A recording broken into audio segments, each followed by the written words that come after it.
Okay, Steve here. We're going to do a little more detailed in here in the driving station. So I've owned probably 6 or 10 of these older motorhomes, and a lot of times these older TVs don't work. That's why there's a TV in the closet. And these old radios here sometimes don't work. And so we always use a little portable satellite radio. So I left it in here for you.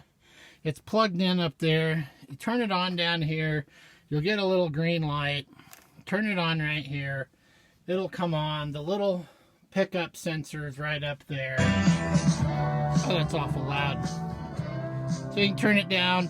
Nice thing about this is going through Utah and stuff, there's no radio stations out there, so you can pick up satellite radio. Push this side button, you can go through the different stations, back and forth, select what station you want. We keep the service on, so it's kind of nice to have. You can play a little radio here. So in the driving station, this drives just like anything else. Automatic, cruise control, wipers, headlights here. Over here you have your generator start stop. If you're plugging in, you won't need this. If you need a little extra power, push the left side for the count of 3. That primes the fuel in it. Push the right side, you'll hear it fire up.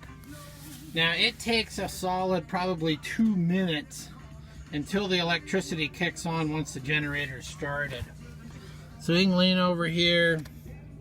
We can see the generator's got 1,135 hours on it. The odometer right here has 151,598 miles, so we can log that for your trip. So you turn it on here. I filled it up full of fuel. When you're full of fuel, let's pass this full mark. And all this comes on. Just crank it over, starts right up. You got a little tachometer over there. Everything else is pretty simple down here. Brake, gas, put on the brake, park, reverse, mirrors both sides. You can adjust those. So all that's pretty self-explanatory. You got to have the key on. These are the leveling jacks. Turn the power on for the leveling jacks. Push down, and you'll feel when the jack touches the ground. Little red light comes on, lets you know the jack is extended. We'll just run all of them down here real quick. All these little sensors function like they should, so if the red light's on, the jack's down. Now you got left and right level here, and you got front and back level here, and they're pretty good. So when you get ready to drive off, okay, you got the power switch off, but the red lights stay on. It tells you the jacks are down.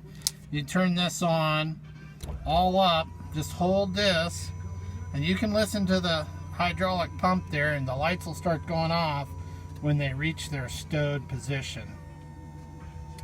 Takes a couple of seconds. Now turn this off. Now you're all good to go down the road. This right here, don't use this. This has a secondary piece for an overdrive. It operates off of this old style high beam foot switch. I've got that disabled. This here is a specialty item. You won't need it for what you're doing.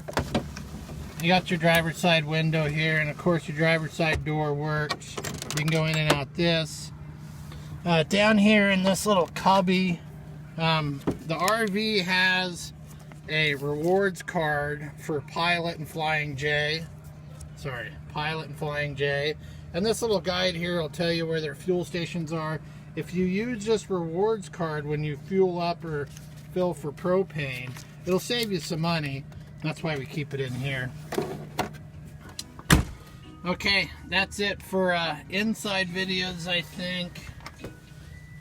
Maybe one last little thing. The gentleman before me that owned it had this little external charger. It's hooked to the main engine battery up there. It just kind of gives it a little extra charge. There's 4 solar panels on the roof, so it'll keep the other batteries charged. But when you're plugged in, little red lights on, it'll do its thing, charge the battery. You don't have to do anything with that. So next video, I'll go and do the outside.